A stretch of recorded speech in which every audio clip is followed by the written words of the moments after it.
ओम सर्वमंगल मांगल्ये शिवे सर्वार्थ साधिके शरण्ये त्र्यंबके गौरी नारायणी नमोस्तुते। जयंती मंगला काली भद्रकाली कपालिनी दुर्गा क्षमा शिवा धात्री स्वाहा स्वधा नमोस्तुते। यस्मिन् सर्वं यतो सर्वं यः सर्वं सर्वतश्चेत् यश्च सर्वमयो नित्यं तस्मै सर्वात्मने नमः। ओम गुरुर्ब्रह्मा गुरुर्विष्णु गुरुर्देवो महेश्वर गुरु साक्षात् परब्रह्म तस्मै श्री गुरुवे नमः। ओम भगवान के चरणारविंद में उपस्थित होकर हम नित्य प्रति भक्ति और शक्ति का दान मांगते हैं। भगवान की बड़ी असीम कृपा होती है जब हमें सत्संग मिलता है। प्रभु की कृपा से यहाँ पर हम श्रीमद् भगवद गीता का पारायण कर रहे हैं कि नित्य प्रति भगवद गीता के एक अध्याय का पाठ करिए और उसे समझने की चेष्टा करिए, ट्राई कीजिए। भगवद गीता एक ऐसा शास्त्र है जो बहुत विशाल है, इट्स अनलिमिटेड, क्योंकि ये भगवान के मुख से निकला हुआ उपदेश है। और कैसा उपदेश है जहाँ व्यक्ति बिल्कुल जीवन और मृत्यु के बीच में खड़ा है। जब आप बैटल फील्ड में खड़े हो तो इसका मतलब है कि आप जीवन और मरना, आप एक क्षण में, अगले क्षण में आपको कोई वेपन लगे, कोई शस्त्र लगे, यू कैन डाई। तो जीवन और मृत्यु के बीच में आप खड़े हो और उसके बीच में ये उपदेश दिया है भगवान ने। पहला अध्याय अर्जुन विषाद योग है। जब अर्जुन अच्छी तरह तैयार होकर युद्ध करने के लिए आया और बड़े अच्छे से उसने भगवान को कहा कि आप मेरा रथ जो है दोनों सेनाओं के मध्य में ले जाओ। लेकिन जब उसने सबको देखा, अपने सब रिश्तेदारों को, अपने आचार्य, अपने पिता, पितामह, भाई, मामा, पुत्र, पौत्र, जब सबको देखा तो उसका मन जो है वो क्षत्रिय जो स्वभाव है उसका, वो क्या हो गया, ढक गया। और उसका मन क्या हो गया, व्यथित। उसे कहा विषाद, अर्जुन का विषाद। विष शब्द इसके अंदर है ना, विषाद, विष जैसा, बिटरनेस, जिसको आजकल डिप्रेशन भी कहते हैं। और उसकी बुद्धि क्या हो गई, लुप्त नहीं हुई, उसकी बुद्धि भर गई। किससे भर गई, अज्ञानता से। बुद्धि कभी खाली नहीं होती, या उसमें ज्ञान होता है या अज्ञान होता है। अब उसे इस बात का डर है। पहले उसे मोह हुआ, फिर उसे डर आ गया। मोह के आते ही डर आ जाता है। मोह क्या है जीवन में, अभी भगवान सारा एक्सप्लेन करेंगे सेकंड चैप्टर में। हमारी जो एग्जिस्टेंस है उस पे हमारा कोई कंट्रोल नहीं है, कोई कंट्रोल नहीं है। आप अपनी मर्जी से पैदा नहीं हुए, आप अपनी मर्जी से मरोगे नहीं, ये हमारे कंट्रोल से बाहर है। लेकिन हम अपनी लाइफ को कंट्रोल करने की कोशिश करते हैं। और हम अपनी लाइफ को ही कंट्रोल नहीं करते, हम अपनों की लाइफ को भी कंट्रोल करने की कोशिश करते हैं। वही अर्जुन करने की कोशिश कर रहा है, इसीलिए उसे मोह हो गया है। मोह का मतलब जो चीज़ जैसी नहीं है आप उसको वैसे नहीं देख रहे। जैसे कि हमारा अपनी लाइफ पर कोई कंट्रोल नहीं है पर हम उसे कंट्रोल करना चाहते हैं, तो ये मोह है।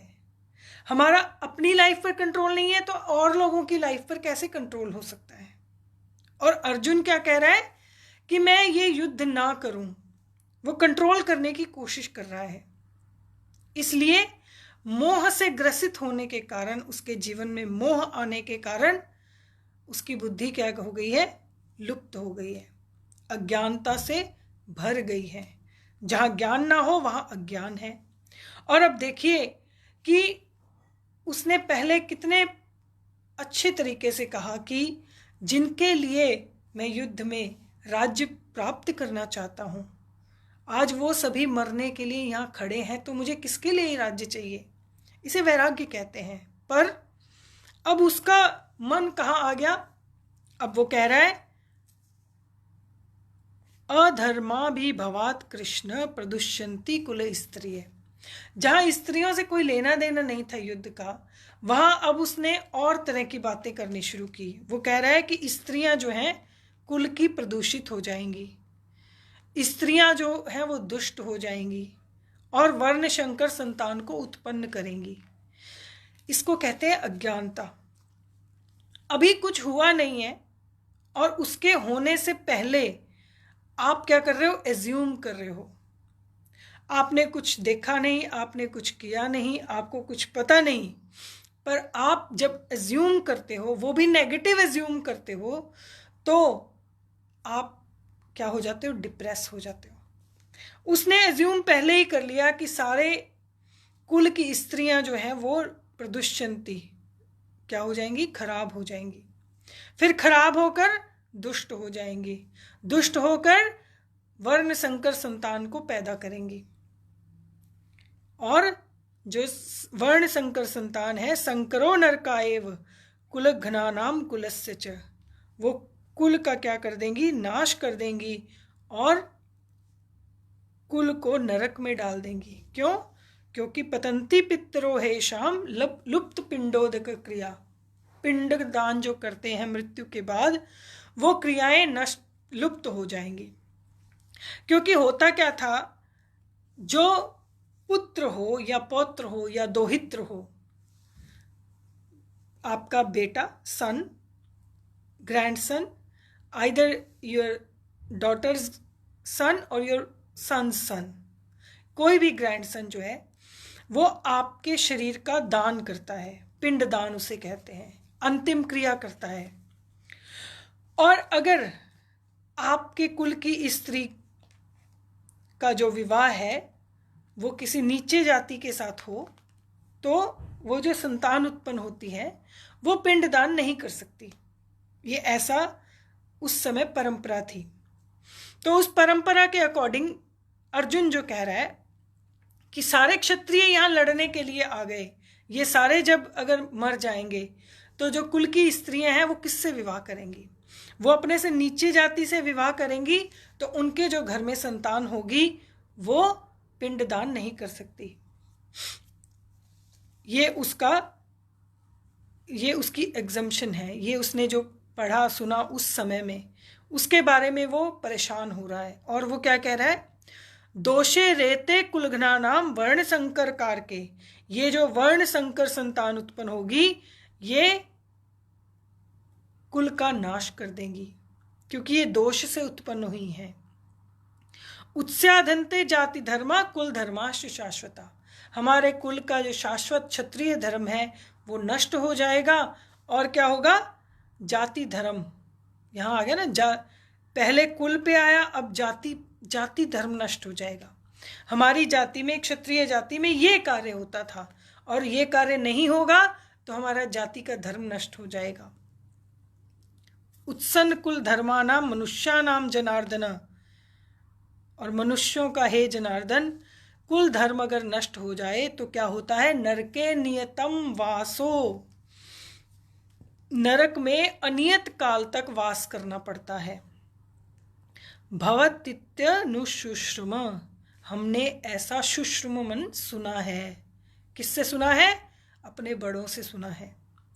अहो बत महत पापम, ये बहुत बड़ा पाप है। कर्तुम व्यवसिता वयम, जो हम करने के लिए, वयम मिने हम, वयसिता हम तैयार हो गए जिसे करने को। किसके लिए तैयार हो गए? यद राज्य सुख लोभेन, राज्य के सुख और लोभ के कारण हम ये इतना बड़ा पाप करने को तैयार हो गए। और क्या पाप है? हंतुम स्वजनम उद्यता, अपने स्वजनों को मारने के लिए तैयार हैं।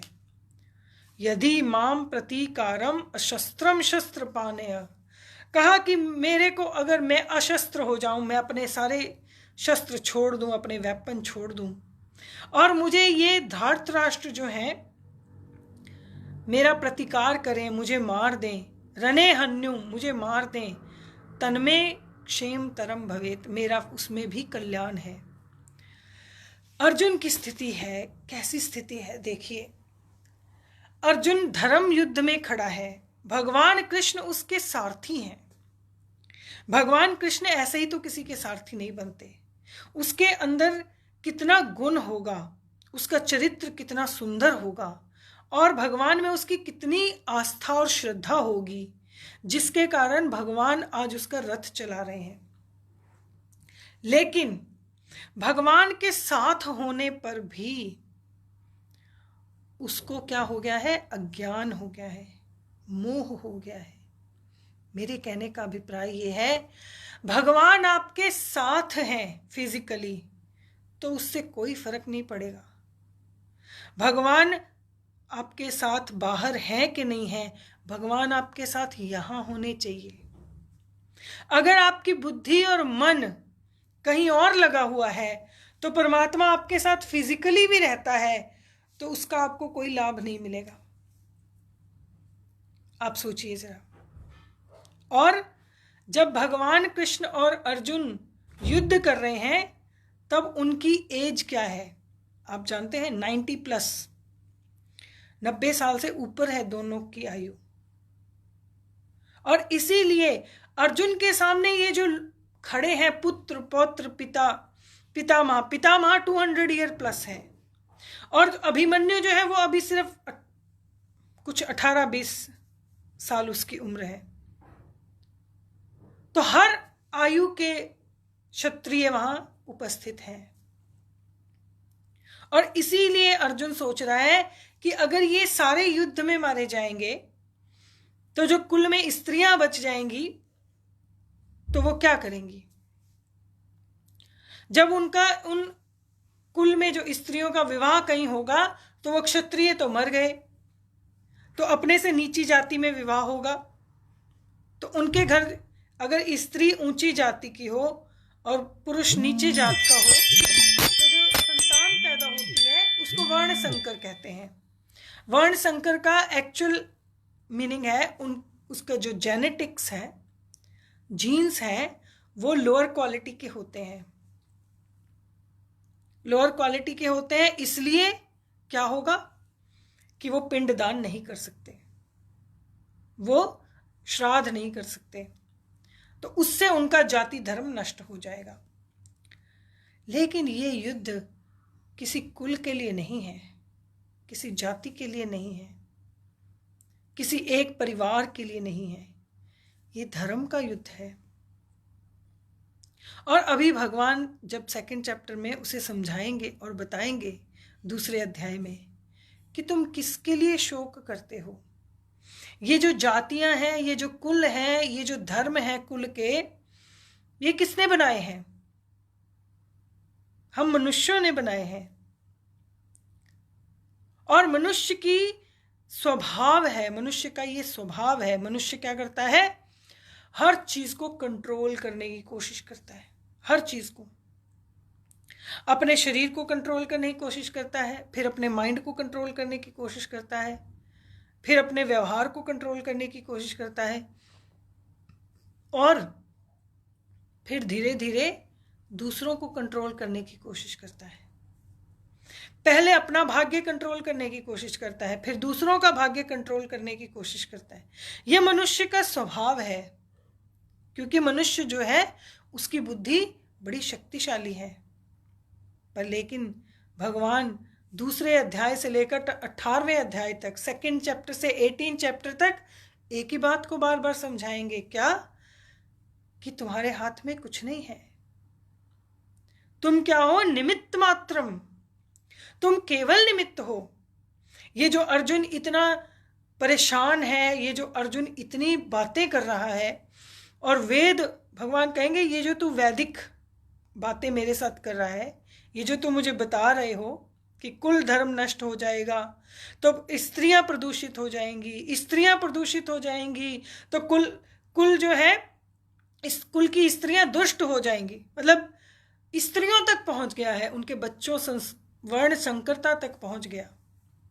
जबकि ऐसे एक क्षत्रिय को ऐसी बातें शोभा नहीं देती, और भगवान भी प्रसन्न नहीं हो रहे उसकी बातें सुनकर।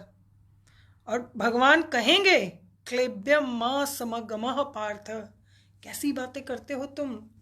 क्लेब्यम का अर्थ होता है नपुंसक, कैसी बात कर रहे हो तुम।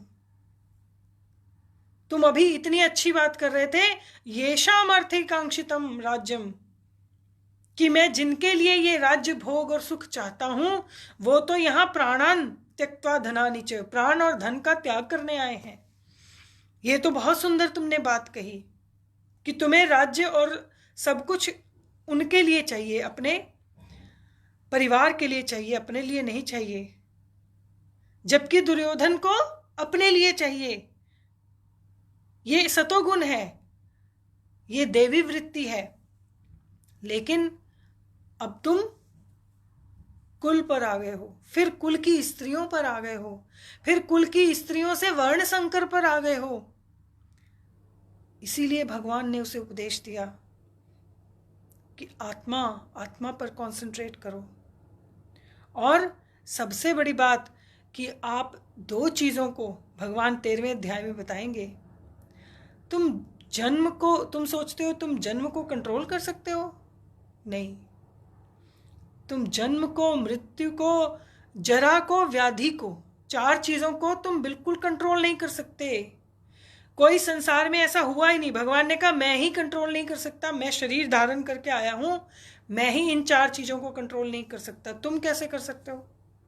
ना तुम किसी का birth, you can't control birth, you can estimate, you can predict, but उसका जन्म होगा कि नहीं होगा वो भी पता नहीं। You can't control birth, you can't control death, you can't control old age. धीरे धीरे सबकी एक्सपायरी डेट ओल्ड होना ही है, चाहे कितना भी समय लग जाए। कहा ये जो पृथ्वी है इसकी भी एक्सपायरी डेट है, ये जो सूर्य है इसकी भी एक्सपायरी डेट है। मैंने आपको बताया ना कि 8वें अध्याय में भगवान ने बताया है कि जब ब्रह्मा का एक दिन पूरा होता है, तुम्हारे 600 करोड़ साल पूरे हो जाएंगे, तो ये सारी सृष्टि जो है उसमें लुप्त हो जाएगी। जो कुछ तुम देख सकते हो सब कुछ लुप्त हो जाएगा। तो तुम्हारा अपने एक्सपायरी डेट पर या किसी की एक्सपायरी डेट पर, अपनी ओल्ड एज पर, किसी और की ओल्ड एज पर कोई कंट्रोल नहीं है। और चौथा है व्याधि, बीमारी। बीमारी पर किसी का कोई कंट्रोल नहीं है। आज एक व्यक्ति अच्छा भला है, कल वो बीमार हो जाए, उसका कोई पता नहीं।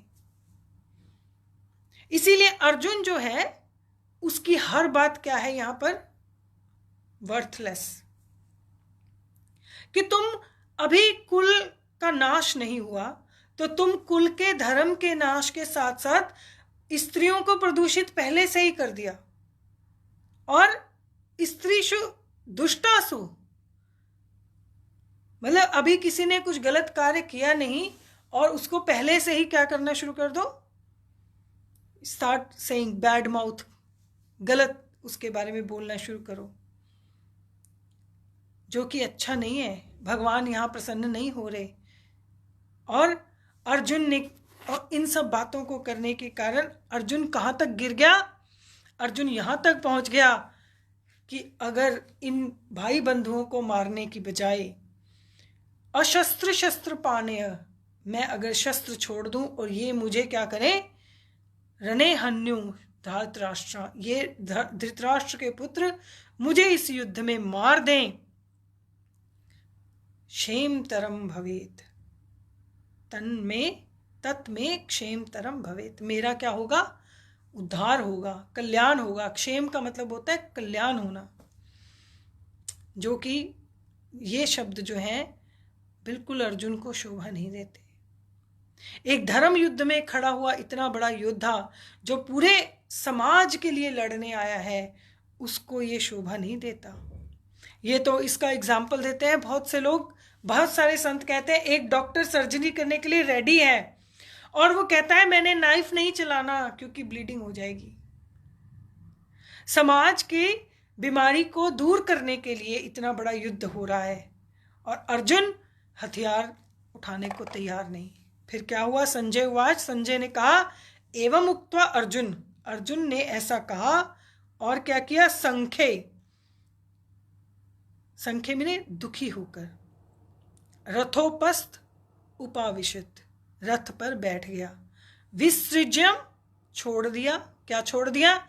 शरम, शर के साथ चापम, धनुष के साथ बाण भी छोड़ दिया।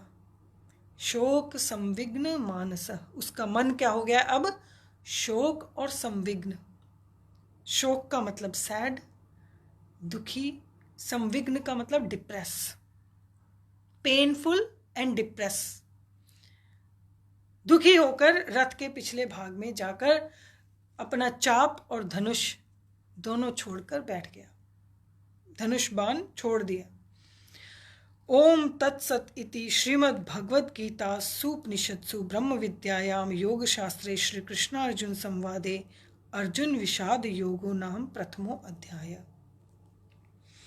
ओम तत् सत, ये तीनों जो है, इति मतलब ये जो तीनों है ये भगवान के नाम है। ओम तत् सत, ये तीनों परमात्मा के नाम है, परब्रह्म के नाम है। श्री इसलिए लगाया क्योंकि ऐश्वर्य, भगवान का जो ऐश्वर्य है भगवान की शक्ति से पता चलता है। अगर शक्ति ना हो तो उस शून्य ब्रह्म को कोई पहचान नहीं सकता, इसीलिए ये श्रीमद है, श्री सहित भगवत गीता है। भगवान ने ये गीत गाया है इसलिए इसे भगवत गीता कहते हैं। गीत से गीता बना।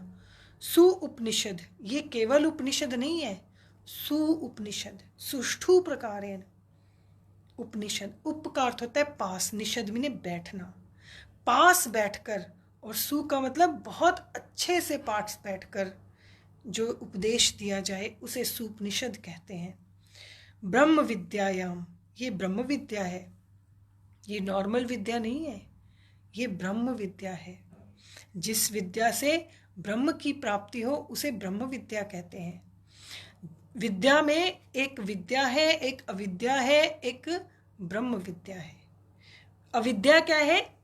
इस संसार में जितना ज्ञान है, जितना मटेरियलिस्टिक ज्ञान है उसे अविद्या कहते हैं। और विद्या क्या है? इस संसार के ज्ञान से आपको अलग करने वाली जो विद्या है उसे विद्या कहते हैं। लेकिन आपको विद्या और अविद्या दोनों से छुड़ा दे और दोनों की प्राप्ति भी करवा दे। पहले प्राप्ति होती है, फिर दोनों से आप छूट जाते हो, तो उसे ब्रह्म विद्या कहते हैं। योग शास्त्र, ये योग शास्त्र है क्योंकि इसमें सब प्रकार के योगों का वर्णन है, इसलिए इसे योग शास्त्र कहते हैं। भगवान श्री कृष्ण और अर्जुन का संवाद है और ये प्रथम अध्याय, पहला अध्याय जो है वो अर्जुन का विषाद। अब देखिए, भगवान के साथ विषाद भी जोड़ दिया तो वो विषाद योग बन गया। विषाद योगो नाम प्रथमोध्याय। उस परम शक्ति के साथ आप जिस चीज को जोड़ दो, आप अपनी कामनाओं को जोड़ दो, आप अपनी इच्छाओं को जोड़ दो, आप अपने क्रोध को जोड़ दो। आप संसारी व्यक्ति के साथ क्रोध करोगे तो वो भी आपको पलट के क्रोध करेगा, लेकिन आप भगवान के साथ क्रोध करोगे तो आपको वरदान मिलेगा। भगवान के साथ, उस परम शक्ति के साथ कुछ भी जोड़ लो, क्योंकि भक्ति दर्शन में नारद जी ने कहा कि काम, क्रोध, लोभ, मोह, ईर्ष्या, द्वेष, दंभ, सुख, दुख, घृणा, घृणा भी, हेट भी, ये जो सारे जितने तत्व हैं ये उस परमात्मा की प्रेम शक्ति का स्वरूप है। वो जो प्रेम शक्ति है वो अलग अलग रूपों में सामने आती है और आप उसको उसके साथ ही जोड़ दो तो वो आपके लिए योग बन जाती है। विषाद भी उस परमात्मा के साथ जुड़ गया तो वो योग बन गया। आपको, मैं हर बार ये कहती हूँ कि आपको कोई प्रॉब्लम है, आप उस परमात्मा से कहो तो सही। दुनिया में कहने से कोई फायदा नहीं, सारी दुनिया आपके लिए कुछ नहीं कर सकती, कोई आपके लिए कुछ नहीं कर सकता। अब यहां अर्जुन सबके बारे में सोच के परेशान होकर बैठ गया और उसको फिर कुछ समझ नहीं आएगा, आखिर वो किसकी तरफ मुड़ेगा? उस परमात्मा की तरफ। और अपना दुख संसार को कहने की बजाय परमात्मा से कहो, और जो व्यक्ति परमात्मा का है उससे कहो। इसीलिए तो लोग जाते हैं। हम हर बार यही कहते हैं, भाई कोई भगवान का ऐसा बंदा मिले, कोई ऐसा व्यक्ति मिले जिससे हम दिल की बात कर सके। क्योंकि आप सबसे बात नहीं कर सकते। आपको क्रोध है, आप सबसे नहीं कह सकते आपको बुरा लग रहा है। आप सबको अपना दुख नहीं बता सकते। आप सबके सामने अपनी डिप्रेशन नहीं कर सकते, क्लियर नहीं कर सकते। आप सबको नहीं सब कुछ। ये जो मूर्ति पूजा शुरू हुई है, ये मूर्ति में भगवान है या नहीं है, इससे कोई मतलब नहीं है। मतलब इस बात से है, ये जो मूर्ति पूजा की शुरुआत इसीलिए हुई त्रेता युग में। सतयुग में मूर्ति पूजा नहीं है, त्रेता युग में है। क्यों? क्योंकि परमात्मा का एक स्वरूप आपके सामने है। फिर अब आप उसको कुछ भी कह सकते हैं, आप उसके साथ किसी भी तरह का कनेक्शन कर सकते हैं, और अपने हर वेग, उद्वेग जिसे कहा ना, आपका जितना भी अंदर का वेग है, इमोशंस जिसे इंग्लिश में कहते हैं, वो सारे इमोशंस जब आप उसके साथ कनेक्ट कर लेते हैं तो वो योग बन जाता है। आप विषाद कनेक्ट कर लो उसके साथ अपना, तो वो आपका विषाद योग है। आप अपना क्रोध उसके साथ कनेक्ट कर लो तो आपका वो क्रोध योग बन जाएगा। आप अपने अंदर की कामनाएं जो हैं वो उसके साथ कनेक्ट कर लो तो वो योग बन जाएगी। जो कुछ भी अंदर का, अगर घृणा भी करनी है, if you want to hate him, if you want to get jealous, do with him, उस परमात्मा शक्ति से, क्योंकि वही सब जगह है, सिर्फ हमें विभक्त हुआ नजर आता है और कुछ नहीं है। इसलिए अर्जुन का विषाद अगर योग बन सकता है तो आपका विषाद भी योग बन सकता है, केवल उसके साथ जोड़ना है। और क्योंकि यहां अर्जुन विषाद से ग्रस्त क्यों हुआ? पहली बात तो वो अपनी लाइफ ही कंट्रोल नहीं कर सकता। भगवान उसे कहेंगे, क्या बातें करते हो तुम अपने आप को कंट्रोल नहीं कर सकते, तुम इन लोगों की लाइफ को कैसे कंट्रोल कर सकते हो? श्रीमद् भागवतम में आया बहुत सुंदर बात, अपने दांत अपनी जीभ को काट देते हैं। ये दर्शन मुझे बहुत पसंद है। ये जो दृष्टांत है बहुत सुंदर है। आप इस बात को भी कंट्रोल नहीं कर सकते कि आपके ही दांत आपकी जीभ काट देते हैं, तो आप किसी और की लाइफ कैसे कंट्रोल कर सकते हो? और यहां अर्जुन क्या कह रहा है? प्रदुष्यंती कुल स्त्रीषु दुष्टासु, स्त्रियों को दुष्ट बना दिया सबको, और जो कि उसके अधिकार से बाहर की बात थी। तो इसलिए अब वो मोह से ग्रसित हुआ, मोह से ग्रसित होकर अज्ञानता में पड़ गया है, और अज्ञानता के आते ही वो अपने सही धर्म से हट गया। उसका सही धर्म क्या है? क्षत्रिय। और क्षत्रिय शस्त्र धारण करता है, और उसने उसके शस्त्र गिराए नहीं, गिर गए। विसृज्य, गिर गए। उसने शस्त्र छोड़े नहीं, छूट गए। जब आप अपने धर्म से च्युत होते हैं तो सबसे पहले जो सबसे इंपॉर्टेंट चीज है वो आपसे छूट जाती है। और उसकी सबसे इंपॉर्टेंट चीज, सबसे उसका जो कहते हैं ना, उसके जीवन में सबसे बड़ा गर्व किस चीज पर है? अपने गांडीव पर, अपने धनुष पर उसे सबसे बड़ा गर्व है, और वो छूट गया, हाथ से छूट गया। और शोक के साथ साथ, दुख के साथ साथ, सैडनेस के साथ साथ क्या आ गया? संविघ्न, डिप्रेशन। डिप्रेशन जो एक ऐसी चीज है, आज हम सारी दुनिया में डिप्रेशन के बारे में सुनते हैं। डिप्रेशन आखिर होता क्या है? समझने वाली बात है। अज्ञानता ही डिप्रेशन है। अज्ञानता। जब आप इस बात को भूल जाते हैं कि आप कौन हैं, आप कौन हैं, आप मनुष्य हैं, और हम अपनी मनुष्य जीवन में मनुष्यता को भूल जाते हैं। मनुष्यता का काम क्या है? मननाति इति मनुष्य। आप मनुष्य कब बनते हैं? जब आप मनन करते हैं, एनालिसिस करते हैं, सोचते हैं, तब आप मनुष्य बनते हैं।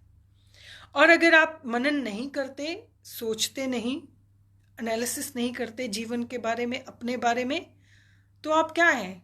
तुलसीदास जी ने कहा ना, आपके सींग नहीं है और पूंछ नहीं है तो आप पशु ही हैं। मुंह से खाते हैं, फिर निकालते हैं, फिर बच्चे भी पैदा करते हैं, फिर धीरे धीरे सारे काम आप करते हैं जो पशु भी करता है और पेड़ पौधे भी करते हैं। बहुत से ऐसे पशु हैं जो अपने लिए सामान इकट्ठा करके रखते हैं। तो अगर आपने भी दुनिया भर में कुछ इकट्ठा कर लिया है तो कोई बड़ी बात नहीं, कोई बड़ी बात नहीं। इसलिए पशुता से मनुष्यता की ओर चलना क्या कहलाता है? ज्ञान। मनुष्यता से पशुता की ओर जाना क्या कहलाता है? अज्ञान। और यहां अर्जुन जो है वो मनुष्यता को भूल गया, अपने धर्म को भूल गया। जहां आप अपने धर्म को भूल गए, भगवान ने कहा कि आप अपने धर्म को भूल गए कि आपको क्या करना है और क्या करना चाहिए, तो आप उस समय मनुष्य नहीं रहे। आप अब वो जो सोच रहा है वो सब कुछ उल्टा सोच रहा है। उसके दिमाग में जितनी बातें आ रही हैं अर्जुन के, वो सब बिल्कुल गोइंग ऑपोजिट डायरेक्शन। वो भूल गया कि हम यहाँ क्यों खड़े हैं। वो भूल गया है कि इन लोगों ने, जिनको मैं यहाँ युद्ध करने आया हूँ, इन्होंने समाज का क्या हाल किया हुआ है। उसको भूल गया है सब कुछ। अब उसको क्या याद है कि कुल धर्मा शाश्वता, मेरे कुल का शाश्वत धर्म जो है वो नष्ट हो जाएगा। और जहां स्त्रियों का कोई लेना देना ही नहीं है, बस स्त्रीषु दुष्टासु, उनको अब ऐसे ही नेगेटिव सोचते सोचते व्यक्ति अपना पतन कर लेता है।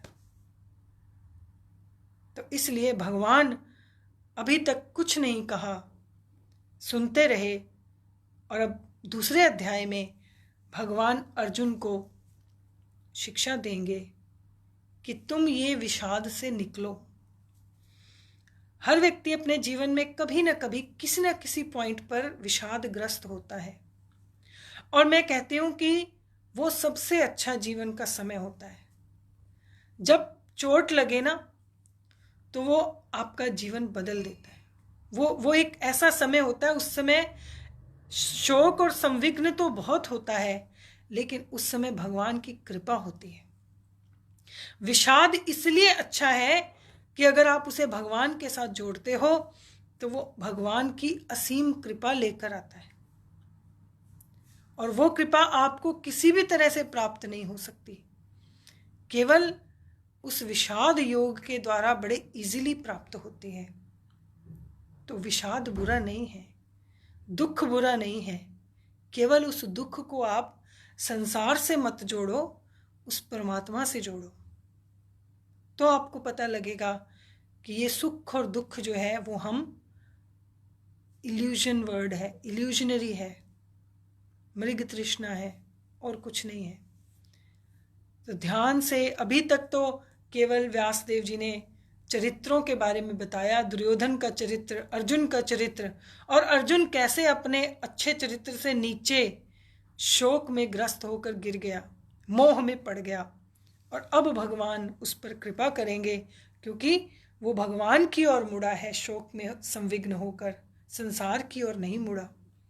तो जब भी शोकग्रस्त जीवन हो, जब भी विषादग्रस्त जीवन हो, तो परमात्मा की ओर चलिए, दुखी मत होइए। हरि ओम तत्सत।